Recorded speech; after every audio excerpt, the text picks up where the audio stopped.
Yeah, things are back to normal. As far as a preparation standpoint, we were just playing the waiting game. We knew we'd find out once we got into our team meeting on Sunday. So now things are just same as usual. Joe Giuliano. Jesse, good morning. Thanks for your time.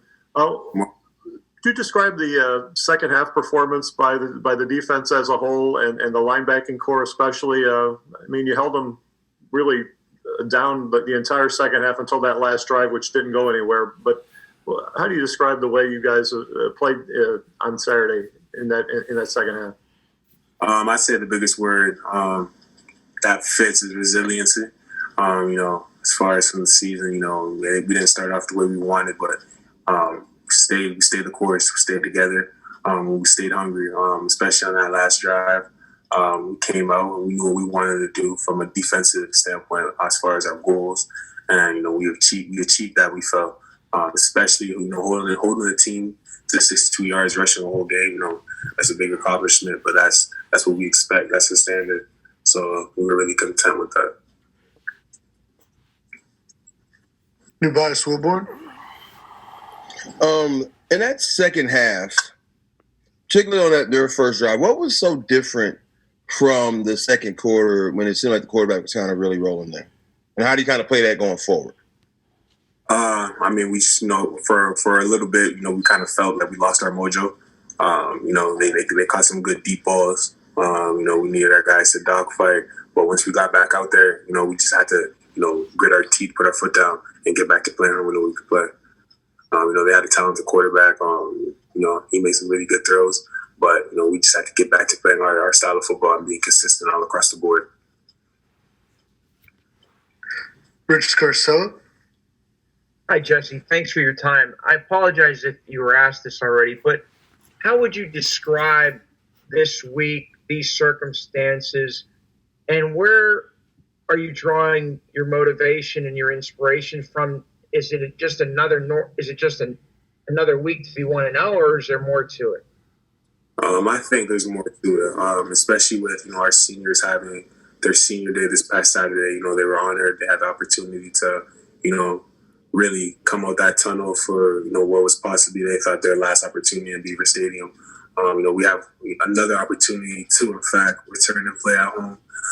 So I feel like that's where we're finding our motivation. We're hungry to go out there and put another week together for our seniors. Nate Bauer. Jesse, I'm paraphrasing, but Coach Pry last week said something to the effect of that he kind of simplified the defense as the year went along. What does that mean? Like, what does that look like to simplify it from maybe what you guys came into the year doing? I would say, in terms of simplifying it, we had a lot of things that we wanted to throw out, and we just felt, going back to the basics would be beneficial for us just to get back to playing, dominating football, especially in the trenches. The game's always run up front, so just going back to what we know our bread and butter is. I feel like that's been beneficial for us. Tyler Donahue. Good morning, Jesse. Good to speak with you. Good to see you. Morning, Tyler. We heard from Coach Pry, like Nate just mentioned last week, and he mentioned two of your younger teammates as guys who have kind of deserved more time on the field, Curtis Jacobs and Brandon Smith. Can you kind of explain what you've seen from them game to game, week to week, and to where they are now and where they may be headed? For both those guys, they're hungry. They're students of the game. They're always trying to find ways to improve themselves, and that's big, especially at the linebacker position, because as far as your preparation and what you see in film, it's exactly what you're going to be seeing come game day.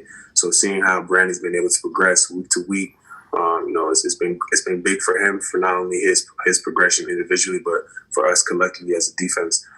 Curtis, he's a guy. He's going to be a problem. He's extremely talented. He's a guy who can play the will backer position. So just having him have the opportunity to earn more opportunities to field and earn Coach Pry's trust is going to be big for him as well. We'll go Mark Wogenrich. Hey, Jesse, for the players signing this week, what do you want them, just in general, to know about what they're stepping into, not just from a Penn State football perspective, but from a pandemic perspective as well? From a pandemic perspective, it's not that much different from where they're currently at. They're going to come here, be prepared to kickstart their career at a collegiate level, but they're going to have to make sure they ensure they're doing what's necessary to ensure their health and safety first. Being more reserved to ensure that not only themselves but their teammates are going to be protected from a health standpoint. Audrey Snyder. Hey, Jesse, good morning. Thanks for your time. Not to get too far ahead of ourselves here, but the way bowl season is this year, it's such a mess, to say the least, and bowl invites can kind of come at any point. What do you think it would mean for this team if it would get an invite, and would you personally want to play in a bowl game at this point? It'd honestly be a great opportunity and an honor to receive a bowl invite.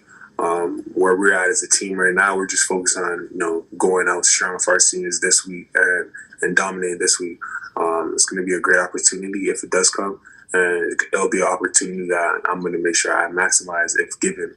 So that's where we're at. John Petishna. Hey, good morning, Jesse. Appreciate your time today. Hey, I wanted to get your perspective on what has the last month or so been like for you and the team with the rest of the Penn State student body, returning home before Thanksgiving, not coming back. I mean, obviously campus feels different this fall than any other time, but I'm just wondering, has the last month, what's that been like for you, and how have you handled that with even more in isolation perhaps before with students returning home? It's been tough, honestly, not having our fans, not having our student body, because as you guys are well aware, we feed off that. People come to Penn State because they want to feed off the 107K. It's a big factor. So not having that a part of the season, it's been tough, but nonetheless, we've had to find ways to manage and keep moving forward. I say a biggest source of motivation and inspiration has just been our brothers, each other. We're reserved. We've been kind of staying out the way and quarantining essentially. So we're with each other all day, every day. And not to say we weren't before, but it's kind of even more emphasized now during this pandemic. So I'm my brother's keeper, really, word for word, no pun intended. Greg Pickle. Jesse, it was really not that long ago that signing day was a big celebration for you and your class. How do you view that day differently now as a kind of established member of the program? And do you keep up with recruiting classes throughout the year, or do you just wait till those guys get on campus to see what happens? Honestly, it's funny because Friday nights we always have someone doing their team share and just giving a little backstory and context to their life and how it translates to their journey to Penn State. And it's crazy because it literally feels like yesterday where I had, it was my time to celebrate signing that national letter of intent. So it's a blessing. I'm excited for all those the guys who are going to be in this upcoming class who get the opportunity to celebrate with their families, especially during this pandemic. There's been so much negative things going on this year that something like this is so good to finally get out of that funk and celebrate with your loved ones. What was the other part of that question, sorry? Yeah, just do you pay attention to the signing classes or signing class throughout the year, or do you just kind of wait to see what it's like when those guys get on campus? A little bit of both. I'm not as invested as I was before with recruitment. I try to, especially at the linebacker position, I try to make sure I stay up to date. But for the most part, once they really get on campus, that's when I really start interacting with them and start making sure they feel welcome and they feel comfortable as part of the locker room and everything. Rich Carcella. Jesse, what do you see from the Illinois offense, and what do you expect from them on Saturday? They're a talented bunch, honestly. From the quarterback position to the running back position. I think Chase Brown, a buddy of mine, Canadian as well. I think he's their best offensive weapon. He's a talented runner. He likes to move. He's wiggly in the backfield. He's very shifty. And he's a guy that we're going to have to really, have to minimize early. And the body's going to have to be one up front in the trenches. So I'm excited for them. They have some talented receivers on the edge. A very talented tight end as well. So it's going to be a good matchup. I like how we match up against them. New bias Wilborn. Jesse, from a defender's perspective, what makes a guy like Parker Washington so hard to tackle? Shifty. He's very shifty in open space. He's a guy, you guys were finally able to see this past Saturday, when he has the rock in his hand, you don't know what he's going to do. He's electrifying. He's a guy that when he has the ball in your hands, you're going to stand up and you're going to be excited to see what's he going to do next. He's a guy who's, week to week, he's continuing to finally grow into his position and he's honestly looking more and more comfortable. I tell him every day, Parker's going to be great. And I'm excited. He's a guy who's, calm, cool, collected. He's level-headed, extremely humble, and he's hungry. He has that it factor. So I'm excited to see how he's going to continue to progress. Can I follow real quick? Are you talking about the 31-yard touchdown where he kind of shakes the one guy there? Absolutely. The two guys, yeah. Absolutely. That was the one I'm talking about.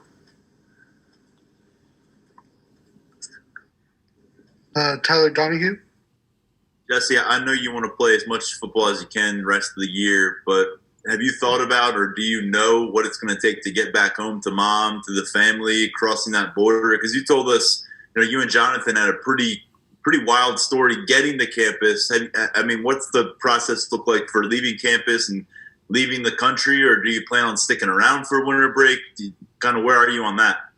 Right now, I don't know. I haven't been able to really narrow down my decision because I'm just focused on making sure I can be here for my team as far as, this week and whatever comes our way, the week following. So I kind of have to put that decision on pause. But, getting home with my family, spending time with them during the holidays, especially during this time, would be, ideal for me. But we're going to see it. Joe Giuliano. Jesse, following up on Tyler's question, obviously there's a balance there. You want to play one more game after Saturday with your brothers, but you also, a lot of guys I'm sure want to get to their families, especially those that they haven't seen since leaving home in June. How do you guys handle that balance? Well, it's part of our core values. We sacrifice, day in and day out. Especially for me, I've been doing this for quite some time now, being away from my family. I set out with intentions to, play collegiate football at the highest level. And, part of that, sacrificing my time with my family from the time I was 14. So I'm used to it. It's exactly why, I appreciate our core values here because, they don't only apply to, the football aspect of, but it applies to everyday life. So. Audrey Snyder. Jesse, we couldn't let you go media session without a question about Micah. How have you guys stayed in touch throughout this? Has he told you anything about this defense this year, about your play? How have those lines of communication been? Absolutely. We talk almost every day. That's my right-hand man. He watches every single game. We talk after the game on, my performance and how I play. The first 3 weeks, I felt like I kept telling him, I feel like there's a higher ceiling I could tap into. And the past 3 weeks, I felt like I've been able to be more consistent and really tap into it. He's felt the same thing. So just being able to go out there, have fun, and put that film together, consistently, that's the standard. And that's the standard he's been holding me up to as well. So, he's been a great person to have in my ear week to week. We have time for two more. We'll go to Peter Terpstra. Hey, I just want to go back to Saturday real quick. How important was it for the special teams plays that you guys made? And has that part of the game kind of been lacking this year? And how good was it to see that kind of thing play out? It's a great feeling. As I mentioned earlier before the season started, we take special teams serious here. CTG changing the game is important for us. Finally for us to have it, really rolling from hard lobs, great play against Michigan to Jahan's, 81-yard punt return. That's a standard. We know the type of talent we have on our special teams, and we need to be able to go out there week to week and put it on film. So it's great for not only guys like Jahan and Drew, but for our team, because we're playing complementary football, offense to defense to special teams, and that's what you want week to week from your team. So. Last question, Tyler Donahue. Jesse, Coach Pry had a couple things to say last week about tackling. He actually kind of was critical of you and Ellis and your tackling, specifically in space. How important is it as a team leader, as a starter, to be able to take that kind of criticism, whether it's public or privately, and apply that moving forward without it really hurting your feelings? And he also mentioned the lack of spring ball and the lack of a normal preseason camp impacting tackling at Penn State across college football. Has tackling and the fundamentals of it been more of a challenge for you guys than in previous years because of all that? I'm not going to say that that's an excuse, because that's not who I am as a person or my character. But I feel being able to have those tough conversations and be critical of myself, because I'm my biggest critic. It's important. Coach Pryor holds me up to a high standard, and he knows what I expect out of myself, because I want great things for myself. So he's right. For myself, especially as a leader of this team, a leader of this defense, I can't just lead by, vocally. I have to lead by example. So from taking that criticism and applying it to my game is important. I feel like the past 3 weeks I've been able to apply it and just be more consistent, be diligent with my performance on the field, and just making sure to eliminate that space and just secure home and get that tackle. So it's important. Thank you, Jesse.